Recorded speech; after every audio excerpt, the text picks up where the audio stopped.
यह कहानी देवप्रयाग के उस छोटे से शहर की है, जहाँ गंगा और अलकनंदा का संगम तो होता है, लेकिन दिलों के संगम पर रहस्य की गहरी धुंध छाई रहती है। शहर की सर्द रात और सन्नाटे को चीरती हुई एक चीख, और फिर सब कुछ खामोश हो गया। युवन, 22 वर्ष, खिड़की के पास खड़ा बाहर देख रहा था। उसकी आंखों में एक अजीब सी वीरानी थी। वो शांत था, लेकिन उसके अंदर एक शोर मचा रहता था।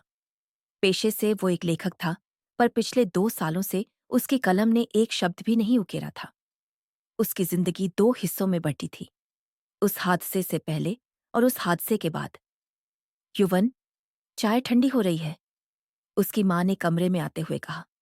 माँ, क्या आज भी पुलिस स्टेशन से कोई खबर नहीं आई? युवन की आवाज में एक उम्मीद और ढेर सारा दर्द था। बेटा, 2 साल हो गए, पुलिस ने भी अब फाइल बंद कर दी है, तुझे आगे बढ़ना होगा। युवन ने कुछ नहीं कहा। उसके दिमाग में बस एक ही ख्याल था, Siya can't just vanish into thin air. कुछ तो ऐसा है जो मुझसे छिपाया जा रहा है।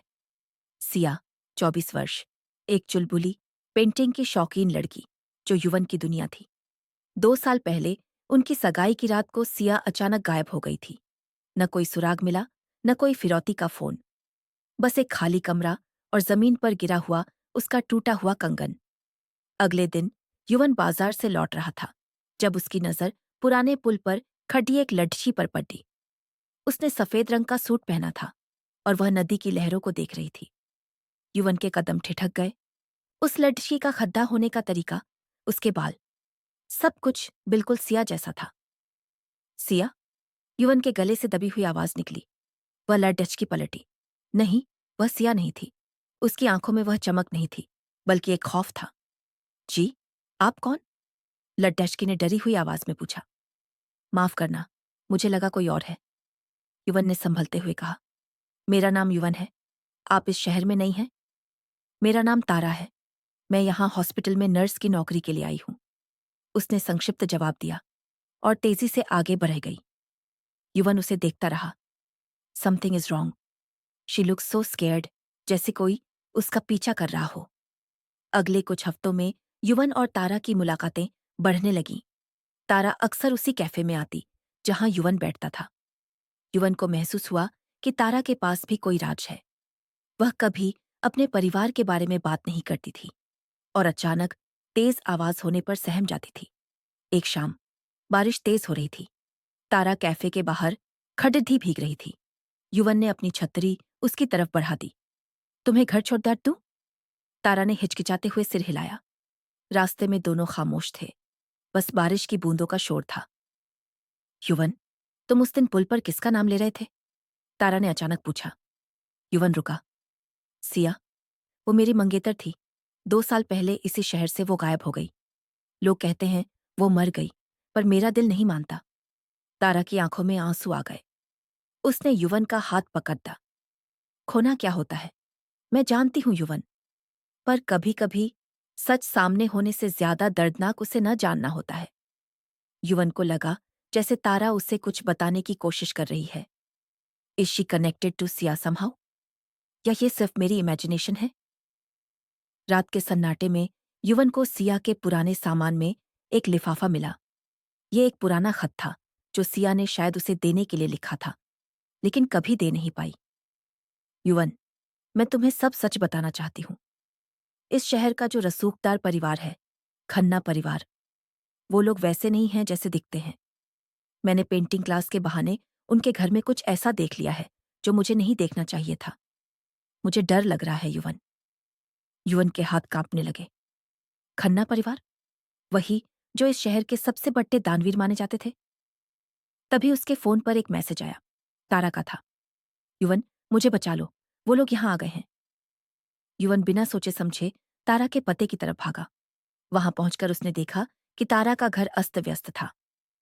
तारा फर्श पर बेहोश पड़ी थी और पास ही एक नकाबपोश आदमी खद्दा था।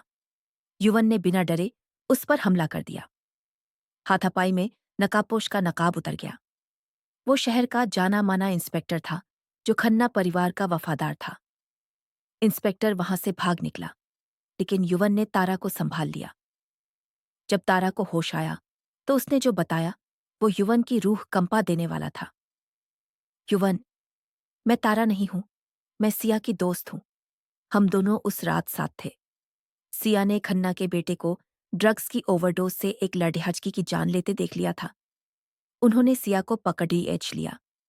मुझे लगा उन्होंने उसे मार दिया, इसलिए मैं शहर छोड़ दचकर भाग गई थी। लेकिन अब मुझे पता चला है कि सिया जिंदा है। उन्होंने उसे शहर के पुराने गोदाम में कैद कर रखा है ताकि वो कभी गवाही न दे सके।